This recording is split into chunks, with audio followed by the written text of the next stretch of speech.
To all my fellow laborers doing this work in truth and sincerity, risking their lives and freedom to do so now more so than ever. To the scattered elect that are scattered around the four corners of the earth, to be like unto the speckled bird, the Israelite foreigners. And to the Akwath that are listening and learning, to you I say Shalom. This is your brother Malchaama from the branch of the Great Millstone here in Chicago, coming at you with another lesson in truth. And this is a video in Kemet, in what they call in Kemet or Egypt, of the biblical image of Joseph inside of a pyramid, all right, in Egypt. And they're going to use mirrors to shine sunlight through this opening down into the pyramid. See the guy, he's holding a mirror, and they're going to use mirrors to shine off another mirror onto the wall to show you the depiction of the people that were actually there during the time of the Exodus. So my question is, where does WASP come from? What is this white Anglo-Saxon people? Because we're going to show you an image of one of the original Anglo-Saxons, angelic sons of Isaac. As you see, and everywhere here they show the title of the museum. You see the blue circle up. The circle with the dots in it. Yeah, above it, you see the sign above it? Yeah, now what is that sign? Yeah, this is Imiran, means the overseer of the city. It's almost like you can draw a direct connection between these hieroglyphs on the wall and what's in this book. Yeah.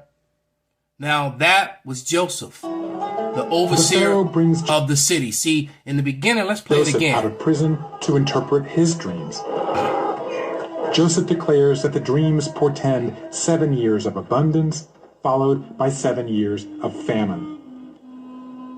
Joseph recommends that the Pharaoh preserve food from the time of abundance for use during the time of famine. The Pharaoh is so impressed by Joseph's plan that he places him in charge of his entire court, a role that is memorialized on the walls of royal tombs. So there we go. So I wanted to give you that first portion of the dialogue before we get to they show you the images of Joseph on the royal tombs. All right. That's Joseph, the overseer. Okay. He's actually darker than the other two. Okay. And these are actual Egyptians, Hamites. So when we tell you that there's a difference between the Egyptian and the Israelite, there is. And you got to remember, Joseph, 11 brothers didn't recognize him. He recognized them. Why? Because he was dressed like an Egyptian and he had a bald face. And they hadn't seen him in what, 10 plus years or something like that. And you see him with the dressed like an Egyptian with a complete bald face. And, they just didn't recognize him. But this right here is an angelic son of Isaac. So so who are these people call themselves WASP? Who are these so-called royals in Britain? See, images and art tell a truth that the textbooks don't. Now that being said, I'm going to go back to here. Exterminate all brutes. Okay?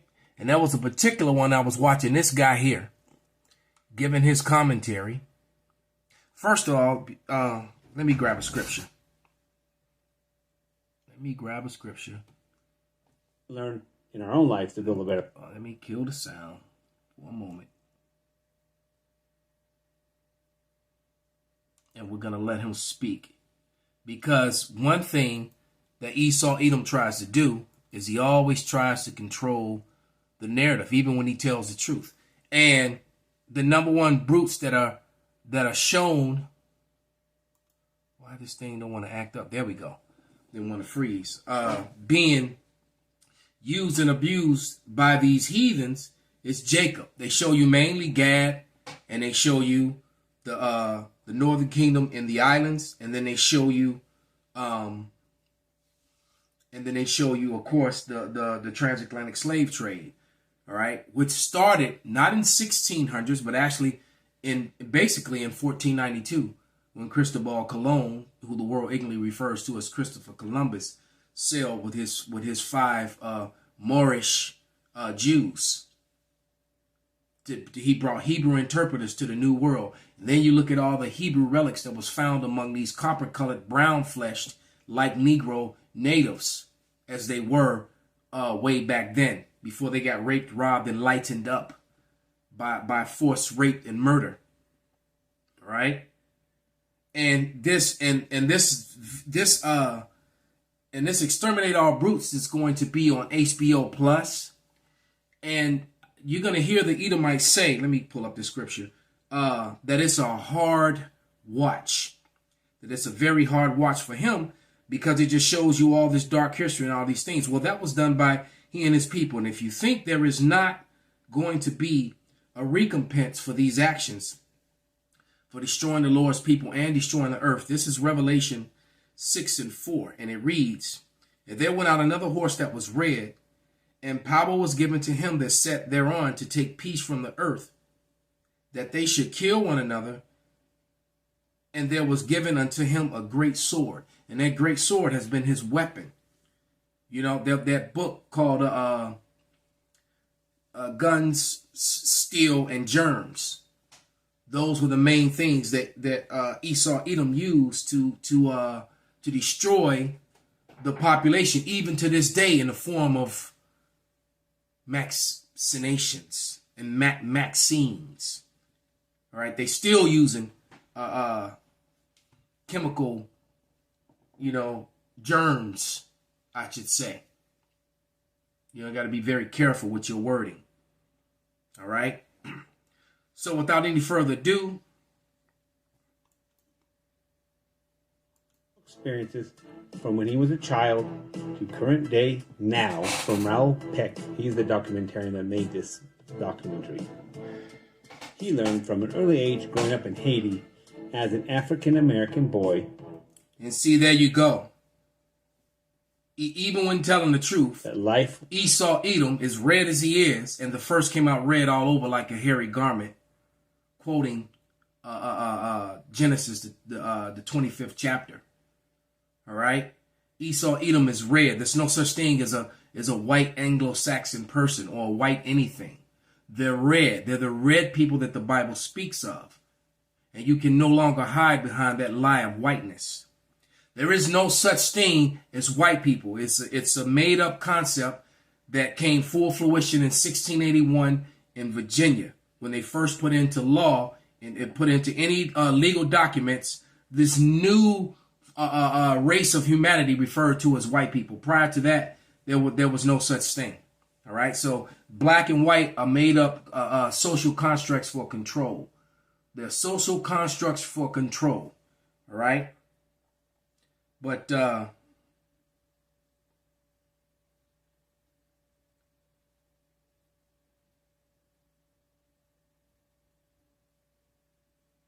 see. I'm trying to find this scripture. It's in the curses. Yeah, this is Deuteronomy 28:37, and it reads, "And thou shalt become an astonishment, a proverb, and a byword among all the nations, whither Yahweh will lead thee."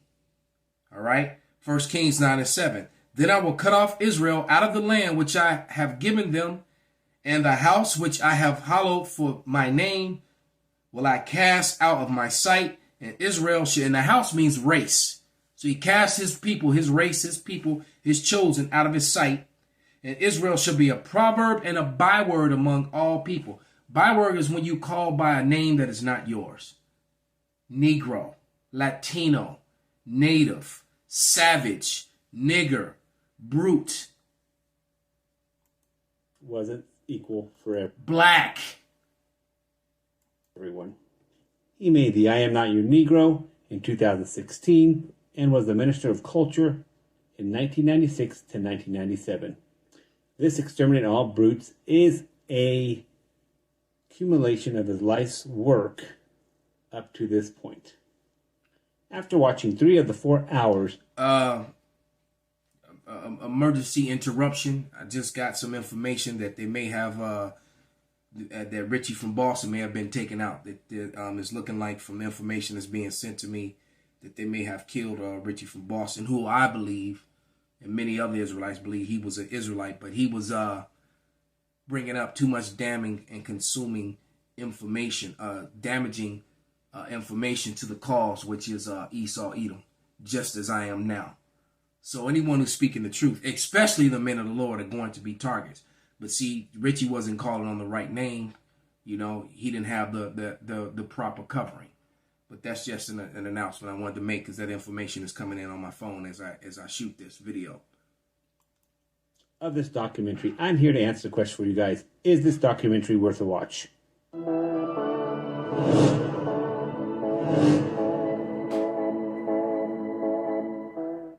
So when I first started watching this documentary, I was a bit concerned. Is this going to be a very one-sided political propaganda thing? So basically, he's worried about it being one-sided because he doesn't want the true nature of his people to be exposed. That they're vagabonds, fugitives from justice. They're complete, total vagabonds, fugitives of justice, who everything that they possess was gotten by rape, robbery, and murder. Point blank, period.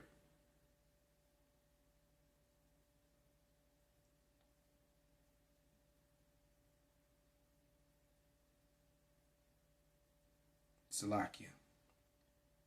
Gotta let him know I'm shooting a vid, because he's trying to communicate this information about Richie to me.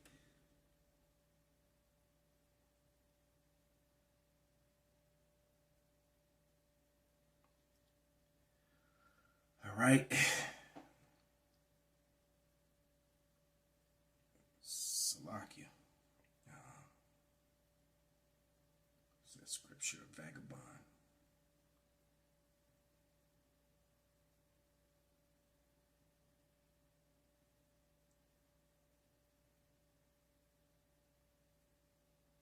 He's a fugitive and a vagabond.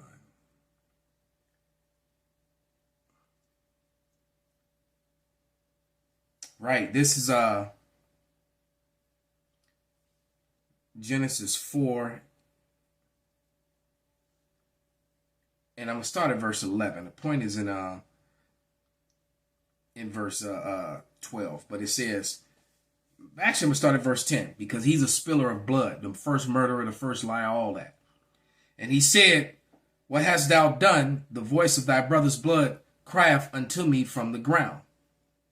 And now art thou cursed from the earth, which have opened her mouth to receive thy brother's blood from thy hand, which when thou tillest the ground, it shall not henceforth yield unto thee her strength, and a fugitive and a vagabond shalt thou be in the earth. And Esau, Edom, the red man, a.k.a. white man, is a fugitive from justice, because he wants to try to come to some sort of conclusion as to where there's no punishment unto him and his people for all the things that he's received from the things that his forefathers have done that set him up in these positions of power, to set up police departments and jails and judges and systems of financial oppression and suppression.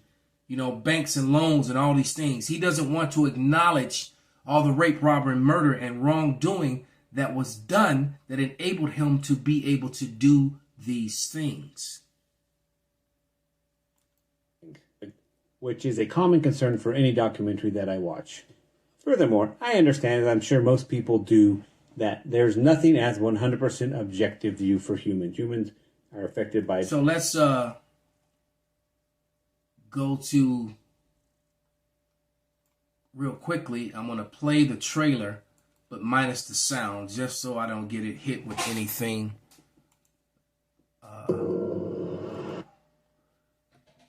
You know.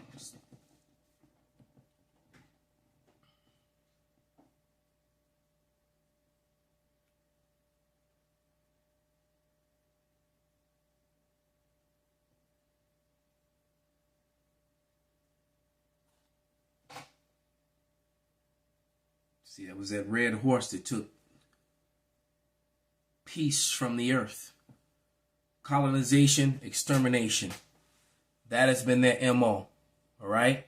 And then they used, you know, these different factions, KKK, the Aryan, you know, this Aryan boy. The true Aryans were Elam, so-called Indians of India. You know, they had nothing to do with so-called white people. So he's showing you the persecution of what? The so-called Negro, Latino, and Native American, who are the children of the Lord, the children of Israel, the house of Israel. And that's what, and they're referring to us as brutes, exterminate all brutes. So, you know, I am looking forward to watching this documentary. I really am. And I got a couple books that I want to go into. Let me pause it right there. Proven. This is Christopher Columbus. And let me turn this light on, Baba Kasha. Christopher Columbus and the participation of the Jews in the Spanish and Portuguese discoveries. By Mayer K. Serling, the Jewish scholar who wrote this. And when you get to page 95,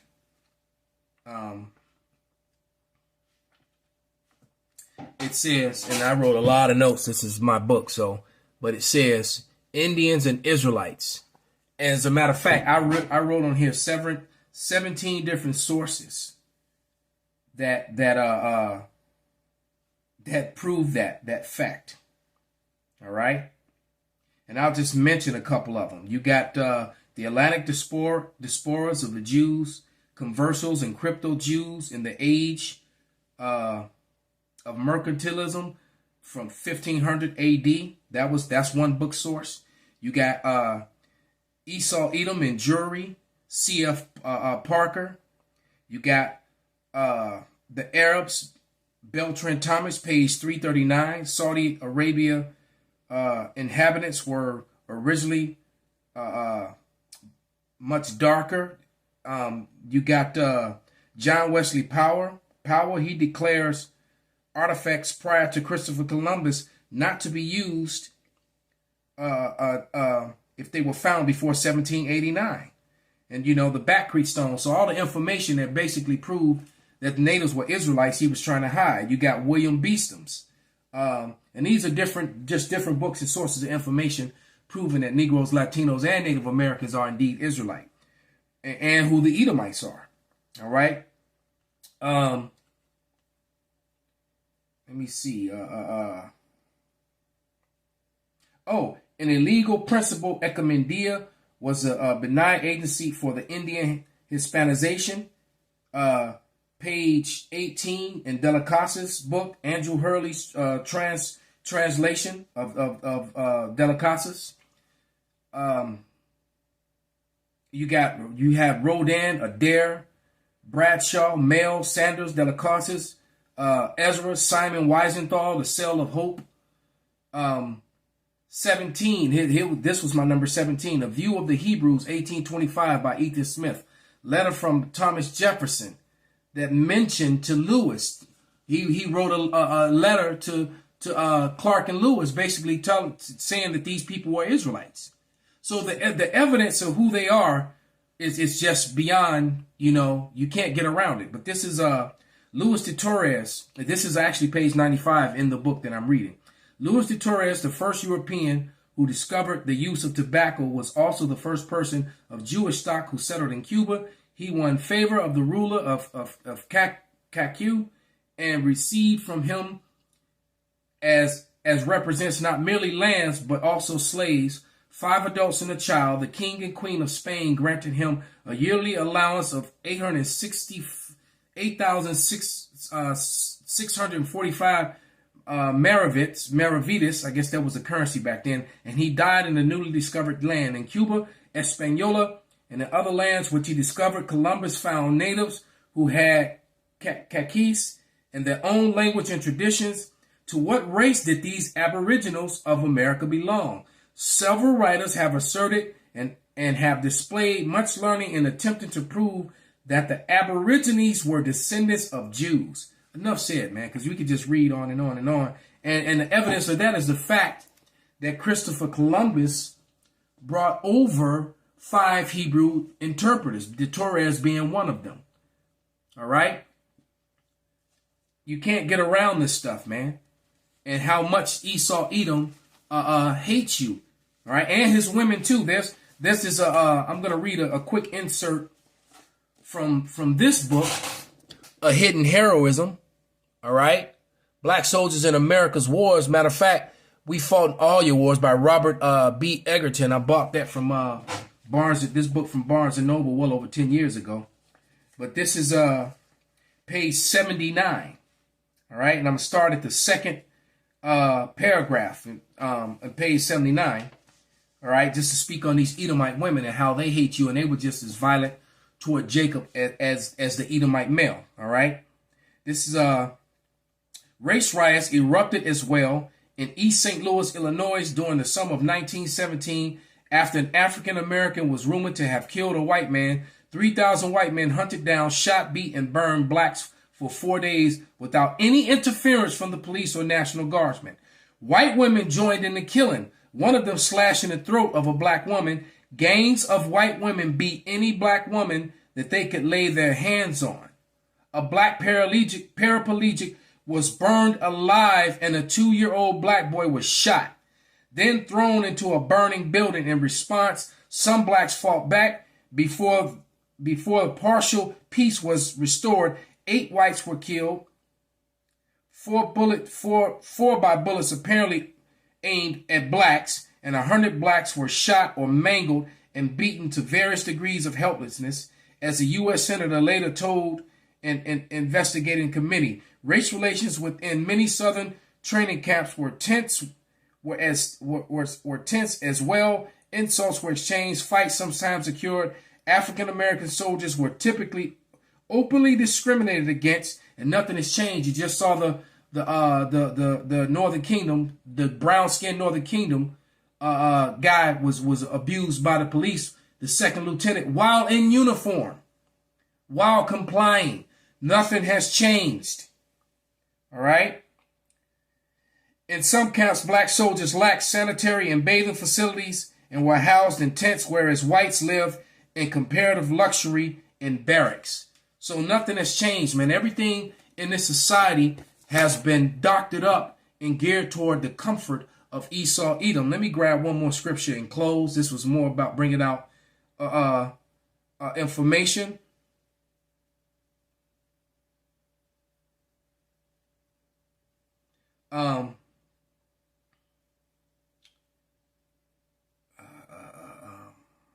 What was I looking for? Oh, yeah. Now I remember. Salakia. Because that was my professor sending me some information that I'm actually going to look into and use. This is Sirach 10:8. And it reads, because of unrighteous dealings and injuries and riches got by deceit, the kingdom is translated from one people to another. This is how they got a grip on the world, by the use of that sword and unrighteous dealings. There's one in Nahum that I want to. I think it's 3:1, if I'm not mistaken. Right. It says, this is Nahum 3:1. It says, woe to the bloody city, it is all full of lies and robbery, and the prey departeth not. Because now they abuse us at will, and they abuse us also with contractual law. They abuse us with contractual law, and we're forced to never-ending payments and taxes. Call Halal Yahweh Ba'Shem Abishai Ba'Shem Rakak Badash Wa Abba Babal Shalom.